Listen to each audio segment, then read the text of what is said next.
Hey there, welcome back. It's Travis Stenick, and we are reading Psycho-Cybernetics, and we're diving into Chapter 7 today, entitled You Can Acquire the Habit of Happiness.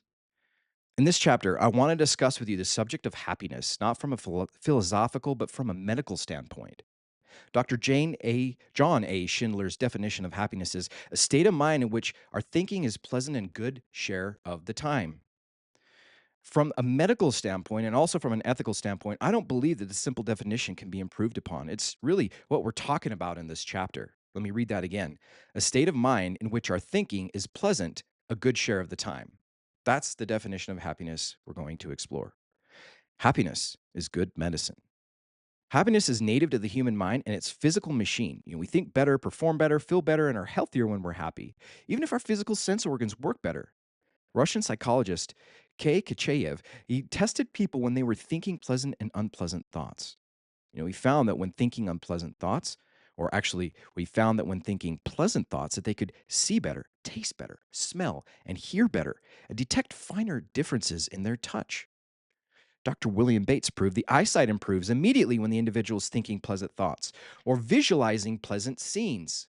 Crazy, dude. You can change your ability to see clearly, a 20/20 vision to a whatever improved eyesight. You know why? It's because that what you focus on will magnify. If you're focusing on the weeds, the negative psychology, the lower energy state, it's going to blur your vision. You're going to not be able to see as well according to biological science measured in the human body, but you actually see your future and have positive, elevated emotions like joy, happiness, gratitude. We're talking about being happy here. Being happy improves your eyesight. That's trippy. Margaret Corbet has found that memory is greatly improved and that the mind is relaxed when the subject's thinking pleasant thoughts. Psychosomatic medicine has proved that our stomachs, liver, heart, and all the internal organs function better when we're happy. Thousands of years ago, the wise old King Solomon, he said in his Proverbs, "A merry heart doth good like a medicine, but a broken spirit drieth up the bones."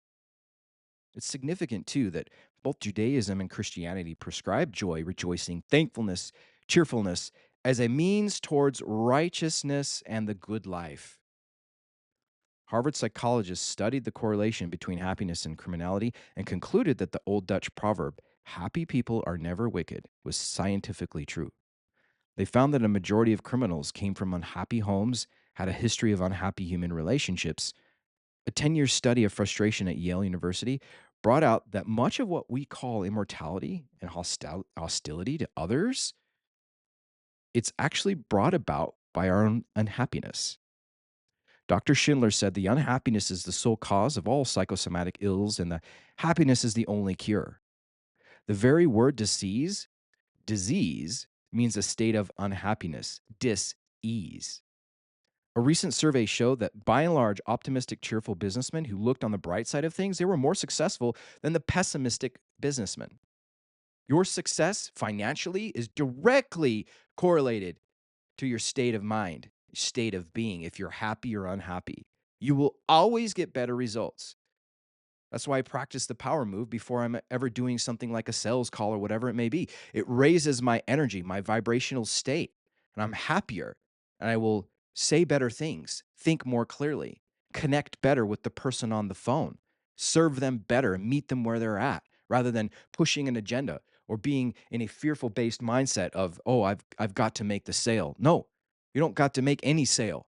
You're not sailing anything. You are serving simply by providing value and giving benefit, and someone's buying from you. They're not being sold. And that can't happen if you're not in an elevated state of mind and happy. And if it does happen, it's by chance and luck, and it's not consistent, repeatable, long term, and predictable. It's, I got here, one off, one there, and it's a grind, it's a work, and it's an effort and a challenge rather than being effortless and just automatic and abundant. Joy brings abundance. Raise your energy, raise your state just by changing your mind and changing the way you think. A recent survey showed that by and large, The optimistic, cheerful businessmen who looked on the bright side of things were more successful than pessimistic businessmen. And it appears that in our popular thinking about happiness, we've managed to get the cart before the horse. Be good, we say, and you'll be happy. I would be happy, we say to ourselves, if I could be successful and healthy. Be kind and loving to other people, and you'll be happy. It might be nearer the truth if we said, be happy and you'll be good, more successful, healthier, feel and act more charitably towards others. The common misconceptions about happiness. Happiness isn't about something that's earned or deserved. Happiness is not a moral issue or any more than the circulation of the blood is a moral issue. Both are necessary to health and well being. Happiness, it's just simply a state of mind in which our thinking is pleasant a good share of the time. Let's go ahead and underline that because it's been said now twice in this book. The definition of happiness is a state of mind. Change your mind and change your world. A state of mind in which our thinking is pleasant a good share of the time. It's not human nature or even likely possible for most of us, majority of us, to be happy 100% of the time. Plus, if you're always happy and you have nothing to compare against, then how do you know that you're happy? The ups and downs, the valleys and mountains, the peaks and valleys in life give us contrast, give us the ability to feel happy because we are less happy. We can see the difference, the contrast. We only know it's hot because we were not hot before. We were either neutral or we were cold. And then we experience something hot, which is a difference, a, a delta, if you will, a change in our current present state. But majority of the time, we want to be happy to get the benefits, both physiologically, biologically, financially, relationally, and all overall well-being and living happiness in life will give us the results that we want. But happiness is simply a state of mind in which our thinking is pleasant a good share of the time. If you wait until you deserve to think pleasant thoughts, you're likely to think unpleasant thoughts concerning your own unworthiness. Happiness is not the reward of virtue, said Spinoza, but virtue itself, nor do we delight in happiness because we restrain our lusts, but on the contrary, because we delight in it, therefore, we're able to restrain them. Interesting. My thought there is, we delight in happiness because we restrain our lusts, but on the contrary, because we delight in it, therefore we're able to restrain them. So, lusts, I think what he's describing here, if we were to say, are vices, the things that can bring us from a happy state to a unhappy state. We feel like you got to white knuckle against them and fight them. But instead of thinking, oh, I need to shy away from my vices, my lusts, I actually just focus on being happy, then you actually don't need those vices, those lusts. They just go away automatically. We're able to restrain them because we're focused on being happy and we're fulfilled. And we don't need to lower ourselves and say, I got to numb myself today because I feel like I'm not winning. I'm not making enough money for my wife and kids and, you know, I got to work two jobs to keep alive. I'm just going to drink a beer and turn on the sports channel and numb myself to not face my reality, and those are my lusts. Those are my vices. But if I was happy and elevated and being like, dude, I am so blessed and lucky to have a wife and kids. Not everyone has that opportunity. I'm so blessed and lucky. I have the ability to make money. Even if I have two jobs, I have two jobs. Dude, I have two jobs. There's people out there who don't even have jobs. I'm so grateful of all that I have available to me that when I get home, I'm energized and I spend time with my wife and kids because I haven't seen them all day. And I'm so grateful to have them around. Like, what if they were taken from me tomorrow? What if they got hit by a car while I was at work and I came home to an empty home? How would I feel? Well, I'm so grateful. I'm so happy. I'm energized. I no longer feel like I need to crack a beer and turn on the sports channel. It's easy for me to focus on that because I want to spend time with my wife and kids. I'm not tired, I'm energized. You see how that little thought experiment could play out in a scenario in your own life? Yes, that's what they're describing here in this book. It becomes automatic when you focus on being happy. The pursuit of happiness is not selfish. Many sincere people are deterred from seeking happiness because they feel it would be selfish or wrong. Unselfishness doesn't make for happiness, for it not only gets our minds directed outward away from ourselves, but introspection, our faults, sins, troubles, unpleasant thoughts, our pride, and our goodness, but it also enables us to express ourselves creatively and fulfill ourselves in helping others. One of the most pleasant thoughts to any human being, it is the thought that's needed and that he is important enough to help and add to the happiness of some other human being. However, if we make a moral issue out of happiness and conceive it as if something's to be earned as a sort of reward for being unselfish, then we're very apt to feel guilty about wanting happiness. Happiness comes from being and acting unselfishly as a natural accompaniment to the being and acting, not as a payoff or prize. If we're rewarded for being unselfish, the next logical step is to assume that the more self abnegating and miserable we make ourselves, the more happy we'll be. The premise leads to the absurd conclusion that the way to be happy is to be unhappy. If there's any moral issue involved, it's on the side of happiness rather than unhappiness. The attitude of unhappiness isn't only painful, it's mean and ugly, says William James.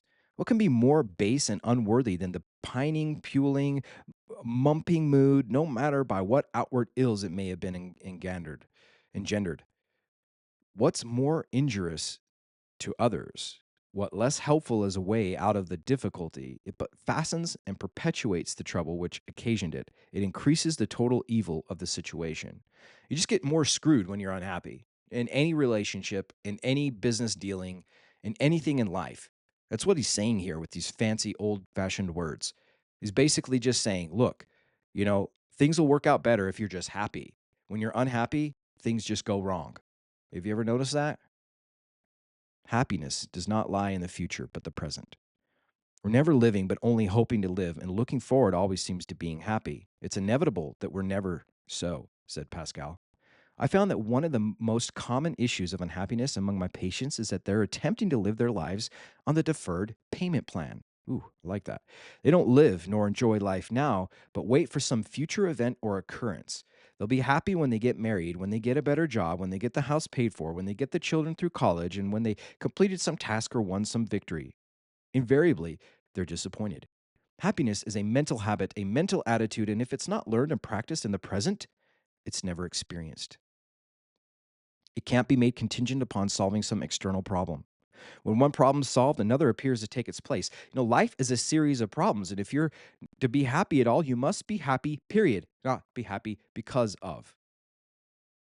I've now reigned above 50 years in victory or peace, said the Caliph Abdelarim, beloved by my subjects, dreaded by my enemies, and respected by my allies. Riches and honors, power and pleasure have waited on my call, nor does any earthly blessing appear to have been wanting to my felicity.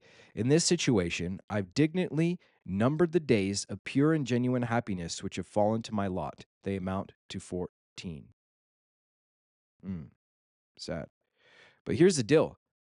Before that last paragraph quote, he talked about living in a future base of one day I'll be happy when this thing happens to me. It's future pacing. Okay. What's the implication of future pacing? A deferred payment plan, as he called it. I'm going to highlight this. And what this means is I am future pacing my happiness, my results based on something in the future of I will have happiness when I do the thing, which is get the new job, get the new wife or girlfriend, get the new six pack abs, or lose the weight that I'm looking to lose, and then I will be happy. So have, do, be is a recipe for failure, the equation for unhappiness. It's future. Bring it into the present moment, he says, being consciously aware and present of your emotional state and being happy, and be, do, have. Be happy. Act as if you need to be, but act happy. Be happy in the present moment.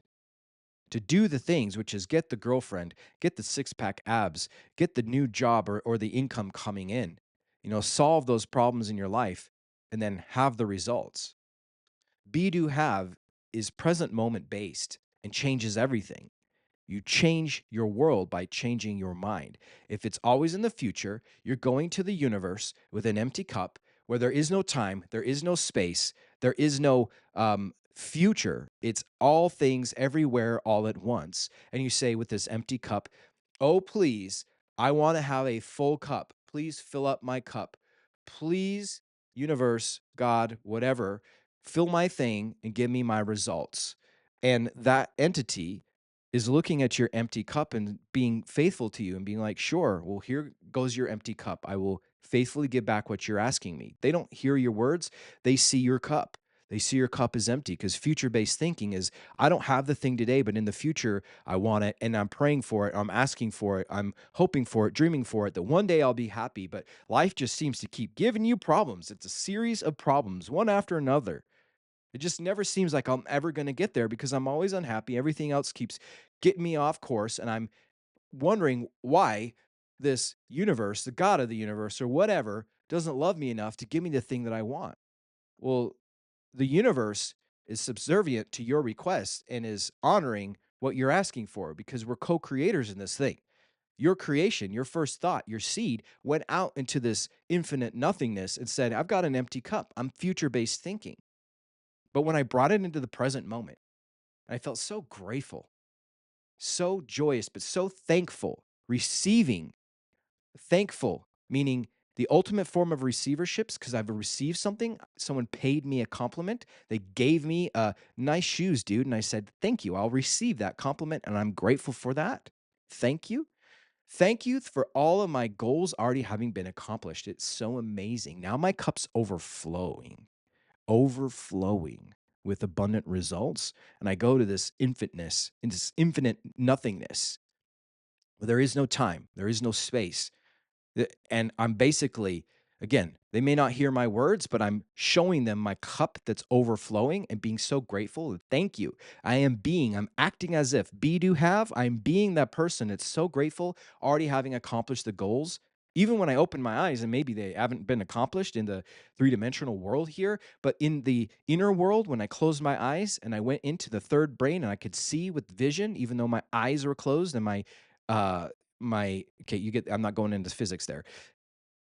In the inner world, I being that thing, my cup's overflowing. Then when I open up my eyes, now a a uh, universe that is subservient to my will backfill the wake in my boat and fill that void with things, physical matter, and things that manifest the result in my real world. I will be doing the things that I am being. I will act as if I am a successful person with a successful relationship and a healthy lifestyle and body. And I will do those things. And now, guess what? As a natural byproduct, I have those things. So no longer do I go into this thought process in my mind and I'm putting goals and dreams in the future and I'm praying for the results and I'm not seeing them manifest. And I'm like, no, I'm already grateful for the results because I'm already living it in my mind. I closed my eyes and I experienced it. And now all of a sudden, these things are coming to me. These things are coming to me. Like, I don't know how they're happening, but they are. And that's what he's saying. That's how it is. You change your present state of mind, present state, current moment. Change your thinking, become happy, elevated emotion. Okay. And that's how you solve this deferred payment plan way of thinking, as he put it. The future based thinking of one day I'm going to have results. I'm going to have do be. I'm going to have results in the future one day, and I will be able to do the things that I want to do, having time, money, and location freedoms because I will be the successful person. But for some reason, I keep getting sidetracked and I can't ever find my way. Holy crap, why doesn't anything ever work for me? I'm, in my 20s, 30s, 40s, 50s, 60s, 70s, 80s, whatever age that I've been trying all my life with this have do be way of thinking, this model that's completely reversed because it's future based deferment plan thinking, deferment payment plan, deferred payment plan. I will pay to do the thing. I will be the person. I will pay the price of being that person somewhere in the future. Well, if you don't defer the payment and you just pay the price now by just becoming that person, some people will think paying the price is a penalty. It's actually a reward. It's actually a positive way of thinking. It's a good thing. You become that person, you transform yourself, you raise your floor. Your minimum standard is no longer the guy you was yesterday. My minimum standard is I act as if my minimum standard is I no longer tolerate that minimum bank account balance. My new minimum bank account balance is up here. My new relationship way of acting is this way. The successful person that I became acts like this. They call their mother. They reach out to friends and family. They put themselves out there with an elevated self-image, and now I'm attracting the opposite sex because I want a relationship in my life. I'm paying the price, but I'm actually I'm getting the reward of being first, doing the things that that person is being like, and then I have the results. And all of a sudden my whole life has changed. Happiness is a mental habit which can be cultivated and developed. Most people, they're happy as they make up their minds to be, said Abraham Lincoln. Happiness is purely internal, says psychologist Dr. Matthew N. Chappell.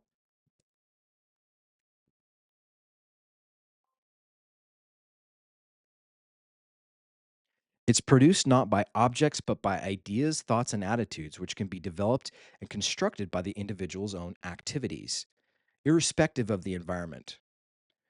No one other than a saint can be 100% happy all the time. And as George Bernard Shaw quipped, we would probably be miserable if we were, but we can, by taking thought and making a simple decision, be happy and think unpleasant thoughts a large share of the time, regarding the multitude of little events and circumstances of daily living which now make us unhappy. To a large extent, we react to petty annoyances, frustrations, and the like with grumpiness, dissatisfaction, resentment, and irritability purely out of habit. We've practiced reacting that way so long it's become habitual. Much of this habitual unhappiness reaction originated because of some event in which we interpreted as a blow to our self esteem. A driver honks his horn at unnecessarily. Someone interrupts and doesn't pay attention while we're talking. Someone doesn't come through for us when we think we should. Even impersonal events can be interpreted and reacted to as affronts to our self esteem. The bus we wanted to catch had to be late, and it had to go in rain when we had planned to play golf. Traffic had to get into a snarl just when we needed to catch the plane. We react with anger, resentment, self pity, or in other words, unhappiness. Stop letting things push you around. The best cure I've found for this sort of thing is to use unhappiness as own weapon or self esteem. Have you ever been to a TV show and seen the master of ceremonies manipulate the audience? So I asked a patient. He brings out a sign which says applause, and everyone applauds. He brings out another which says laughter, and everyone laughs. They act like sheep as if they were slaves and merely react as they were told to react. But you're acting the same way.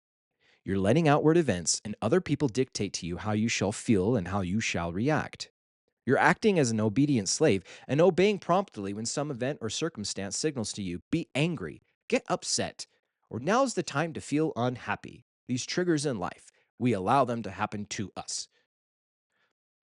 Learning the happiness habit, it is a habit, by the way. Happiness is a habit you condition to your subconscious mind. You're firing and wiring the happiness trails of thought in your subconscious mind in that it becomes automatic. It is a habit of being happy. Look yourself in the mirror and practice smiling. Do smile ups, like push ups. Smile multiple times in a row for a given period of time. Let's say it's 1 minute. And you look at yourself and you just smile in the mirror over and over, doing smile ups. You're smiling and then going neutral, smiling and then going neutral, and smiling and then going neutral. And it will become a repetition, a practiced habit, a learned skill in the mirror, like you're doing push ups, you're doing smile ups. And it will become more natural and happenstance that you will start to smile more often when you're being around. When you smile, you actually raise uh, your happiness levels, your cortisol levels of stress will go down in your bloodstream when you smile. It's a learned habit.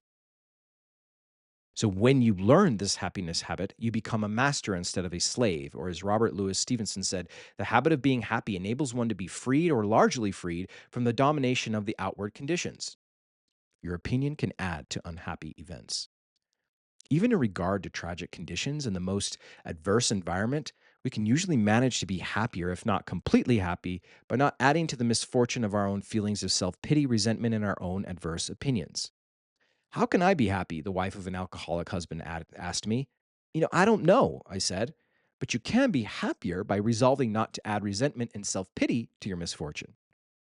How can I possibly be happy? Asked a businessman. I've just lost $200,000 in the stock market and I'm ruined and disgraced.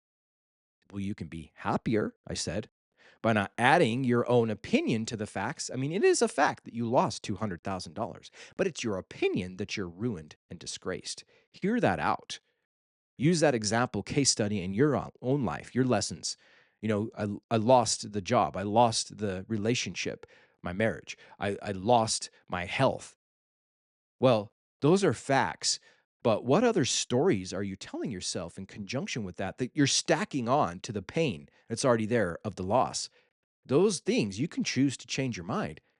Well, you can possibly be happy by just not, you know, adding those stories to you. You can be happier, he says, by not adding your own opinion to the facts. I then suggested that he memorize a saying of Epictetus, which has always been a favorite of mine. Men are disturbed, said the sage, not by things that happen, but by their own opinion of the things that happen. That's also a good underliner right there.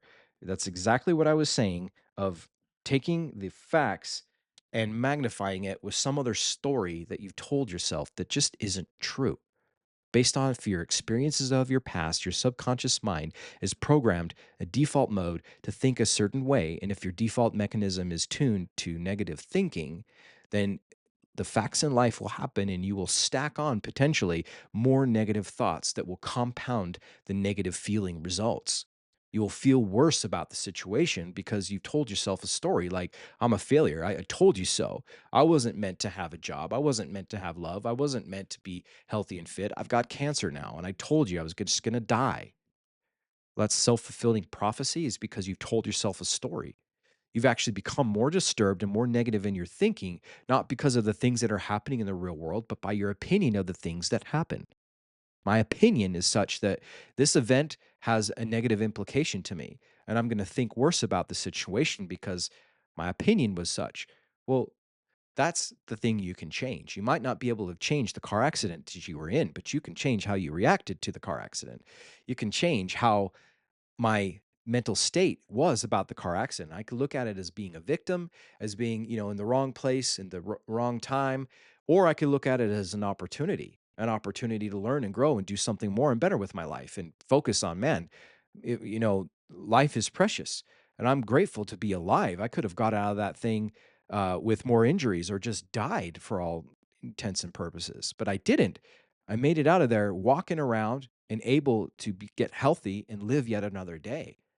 And it's my opinion of what happened to me that will change my state of being from unhappy to happy if I choose. And you have free will to choose the way you think. Choose the way you think. Change your thoughts, you'll change your world. When I announced that I wanted to be a doctor, I was told that this couldn't be because my folks had no money. It was a fact that my mother had no money, and it was only an opinion that I couldn't be a doctor. Later, I was told I couldn't ever take postgraduate courses in Germany and that it was impossible for a young plastic surgeon to hang out with his own shingle and go into business for himself in New York. I did all of these things, and one of the things that helped me was that I kept reminding myself that all these impossibilities, well, they were just opinions. They weren't facts. I not only managed to reach my goals, but I was happy in the process. Even when I was a pawn to my overcoat and had to buy my medical books and, do things without lunch in order to purchase cadavers. I was in love with a beautiful girl, but she married someone else.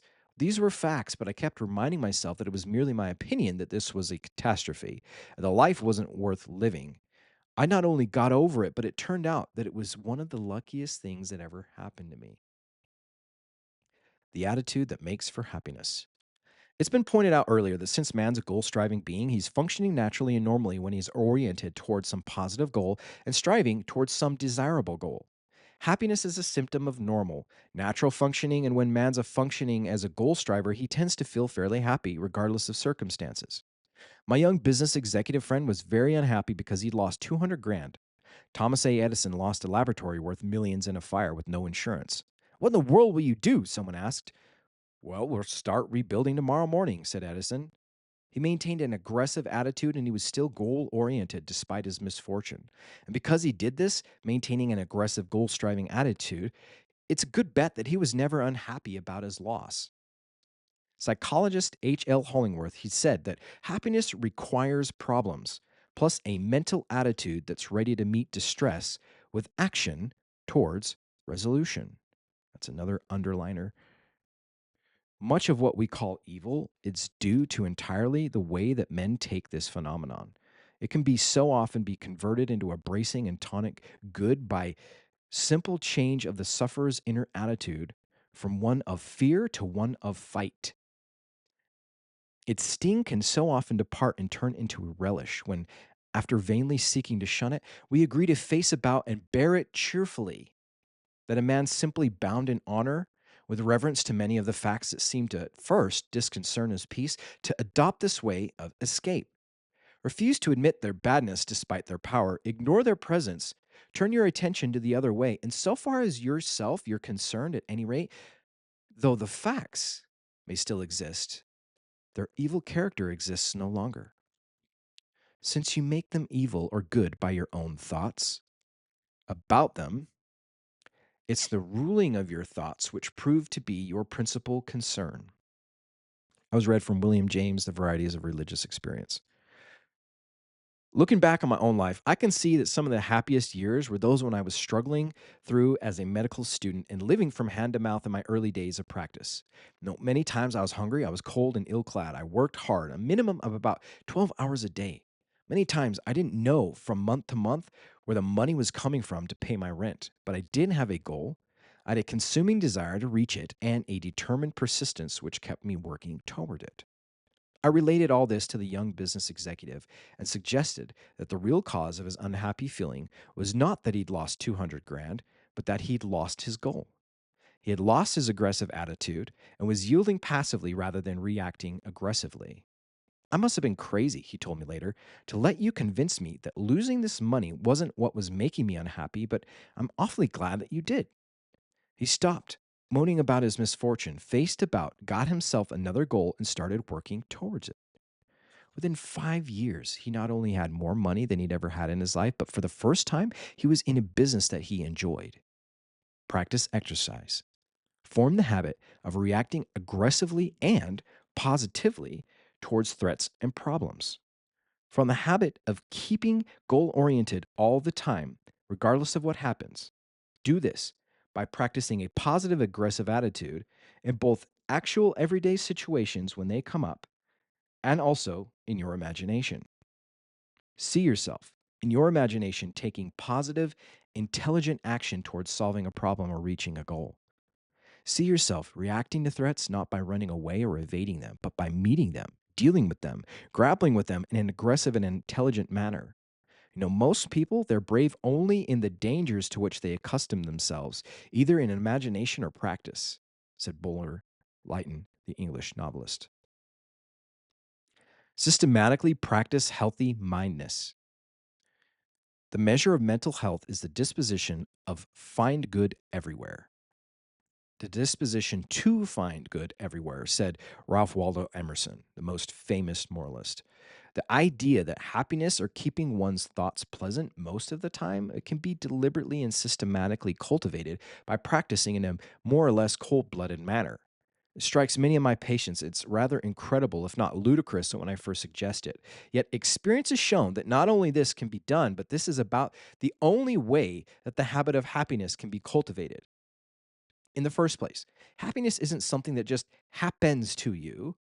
It's something you yourself do and determine upon. If you wait for happiness to catch up with you, or just happen, or be brought to you by others, you're likely to have a long wait. No one can decide what your thoughts shall be but yourself. If you wait until circumstances justify your thinking pleasant thoughts, you're also likely to wait forever. Every day, it's a mixture of good and evil. No day or circumstance is completely 100% good.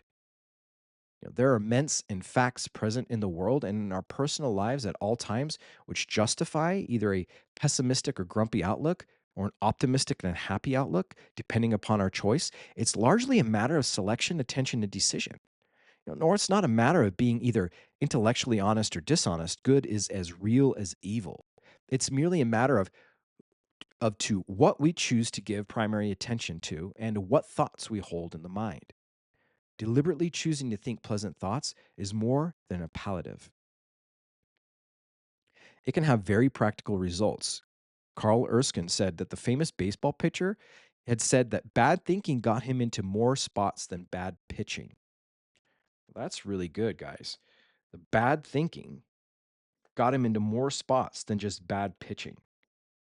He says, one sermon has helped me overcome pressure better than the advice of any coach. He said, its substance was that, like a squirrel hoarding chestnuts, that we should store up our moments of happiness and triumph so that in a crisis, we could draw upon these memories for help and inspiration.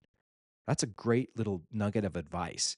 Oftentimes, when we're trying to imagine our dreams, our goals, our future having been already accomplished and being grateful for and feeling those elevated emotions as if they're already done, sometimes it's hard to imagine what it might be feel like to have a relationship that we're in love with a person if we've never experienced that before. But what you do have, a squirrel hoarding chestnuts, you have moments of happiness and triumph in your life. You have had a time when someone patted you on the back, when you won the spelling bee, when you were, successful in something. You learned how to tie your shoes. You were so happy and elated. You had a birthday party and got some presents. I mean, it could be all the way back to your childhood. I'm using those reference examples because nearly all of us untethered to our way of thinking and bondage that we've produced as adults, we had this natural born way of being happy as kids. And you have those examples to draw upon memories and take those same emotions and feelings and copy and paste them over to your dreams and goals that you're imagining already having been accomplished. And that's what he's saying here. Use them in a moment so that in a crisis we can draw upon these memories and use them as help and inspiration. As a kid, I used to fish at the bend of a little country stream just outside my own town, and I can vividly remember this spot in the middle of a big green pasture surrounded by tall, cool trees. Whenever tension builds up both on or off the ball field now, I concentrate on this relaxing scene and the knots inside me loosen up. That's exactly what I was just saying. Was I not? Use those memories from your childhood, get those feelings, the soothing emotions of being on the pond fishing and having an amazing time. And then no matter what's going on in your outer world, if you've got to, the bases are loaded and you've got two strikes and three balls, and it's the bottom of the ninth inning and you're down, your team is up, actually, excuse me, your team is up by 3 runs, and if this guy gets a hit rather than a strike, you potentially lose. If he does a grand slam, you lose. Like, whatever. That tension in front of you in the baseball game, he went to the pasture in the middle of a big green pasture surrounded by tall, cool trees. And now he concentrates on a relaxing scene, and the knots inside him loosen up. You can trick your brain into reliving experiences from your past, even though if it's not happening in your present future or present moment. Gene Tunney tells how concentrating on the wrong facts almost caused him to lose his fight with Jack Dempsey. The first fight, he awoke one night from a nightmare. The vision was of myself, bleeding, mauled and helpless, sinking to the canvas and being counted out. I couldn't stop trembling. Right there, I had already lost the ring match, which meant everything to me, the boxing match, the championship. What could I do about this terror? I could guess the cause. I'd been thinking about this fight in the wrong way. I'd been reading the newspapers, and all they had said was how Tony would lose. Through the newspapers, I was losing the battle in my own mind. Part of the solution was obvious. Stop reading the papers. Stop thinking of the Dempsey menace, Jack's killing punch, and ferocity of attack. I simply had to close the doors of my mind to those destructive thoughts and divert my thinking just to other things. A salesman who needed surgery on his own thoughts rather than his nose. A young salesman had made up his mind to quit his job when he consulted with me about an operation on his nose. His nose was slightly larger than normal, but certainly not repulsive as he had insisted. He felt that prospects were secretly laughing at his nose or repulsed because of it. It was a fact that he had a large nose. It was a fact that three customers had called him in to complain of his rude and hostile behavior. It was a fact that his boss had placed him on probation, that he hadn't made a sale in 2 weeks. Instead of an operation on his nose, I suggested that he perform surgery on his own thinking. For 30 days, he was to cut out all negative thoughts. He was to completely ignore all these negative and unpleasant facts in his situation, but deliberately focus his attention upon pleasant thoughts. At the end of the 30 days, he not only felt better, but he found that prospects and customers had become much more friendly. His sales were steadily increasing, and his boss had publicly congratulated him in his sales meeting. A scientist tests the theory of positive thinking. Dr. Elwood Worcester, in his book Body, Mind, and Spirit, relates the testimony of a world famous scientist. Up to my 50th year, I was unhappy, ineffective man. None of the works on which my reputation rests were published, but I lived in a constant sense of gloom and failure. Perhaps my most painful symptom was a blinding headache, which recurred usually 2 days of the week, during which I could do nothing. I'd read some of this literature of New Thought, which at the time appeared to be a buncombe, but some statement of William James on the directing of attention to what's good and useful and ignoring the rest, one saying of his stuck into my mind. We might have to give up our philosophy of evil, but what's that in comparison with gaining a life of goodness? Or words to the effect, hitherto that those doctrines, they'd seem to mean only mystical theories, but realizing my soul was sick and growing worse than my life was intolerable. I determined to put them to proof. I decided to limit the period of conscious effort to 1 month, as I was thought that this time was long enough to prove its value or worthlessness to me. During this month, I resolved to impose certain restrictions on my thoughts. Even if I thought of the past, I would at least try to let my mind dwell only on the happy, pleasant incidents. Rather than, those negative thoughts, I would bring bright days of my childhood, the inspiration of my teachers. I'd slowly get this revelation of my life work brought into my thinking. And thinking of the present, I would just deliberately turn my attention to its desirable elements, my home, being grateful for being alive, the opportunities my solitude gave me to work, and so on. I resolved to make the utmost use of these opportunities and to ignore the fact that they'd seem to lead to nothing. In thinking of the future, I determined to regard every worthy and possible ambition as within my grasp. Ridiculous as this seemed at the time, and in view of what was to come to me since, I see that the only defect of my plan was that I aimed too low and I didn't include enough stuff. I've heard that so many times that people say, like, when I actually wrote down my goals, the monetary, financial goals, that I was going to make X amount in this year, that when I accomplished those things, I look back and be like, crap, I should have asked for more. He then tells how his headaches ceased within 1 week and how he felt happier and better than ever before in his life. But, he adds, the outward changes of my life resulting from my change of thought have surprised me more than the inward changes. Yet they spring from the latter. There were certain eminent men, for example, whose recognition I deeply craved. The foremost of those wrote me out of a clear sky and invited me to become his assistant. My works have all been published, and a foundation has been created to publish all that I may write in the future. The men with whom I've worked with have been very helpful and cooperative toward me, chiefly on account of my changed disposition. Formerly, they would not have endured me. As I look back over all these changes, it seems to me that in some blind way I stumbled upon a life path that set forces to work for me in which came before were just against me. Interesting. So the world used to be against him, but when he changed his thoughts, now the world was for him. How could that be? How an inventor used happy thoughts. Professor Elmer Gates of the Smithsonian Institute was one of the most successful inventors this country's ever known, and a recognized genius. He made a daily practice of calling up pleasant ideas and memories and believed that has helped him in his work. If a person wants to improve himself, he said, let him summon those finer feelings of benevolence and usefulness which are called upon now and then. Let him make this a regular exercise like swinging dumbbells. Let him gradually increase the time devoted to these physical or these gymnasts, and at the end of the month, he'll find him changing himself surprising. He'll find the change in himself surprising. The alteration, excuse me, will be most apparent in his actions and thoughts, morally speaking. The man will be a great improvement of his former self. How to learn the happiness habit. Let's pay attention to this chapter in case we're trying to get some practical advice. Our self image and our habits tend to go together. Change one, and you will automatically change the other. Change your habits, you'll change your self image. You don't have to change your self image first to change your habits, or you change your self image first and your habits naturally follow. Interesting thoughts. The word habit originally meant a garment or clothing. We'll still speak of writing habits and habiliments, but this gives us an insight into our true nature of habit. Our habits, they're just literally garments worn by our personalities. They're not accidental or happenstance. We have them because they fit us. They're consistent with our self image and our entire personality pattern. When we consciously and deliberately develop new and better habits, our self image tends to outgrow the old habits and grow into this new pattern. I can see many patients cringe when I mention changing habitual action patterns or acting out new behavior patterns until they become automatic.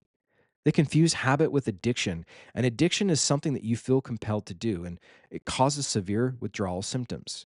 Treatment of addiction is beyond the scope of this book.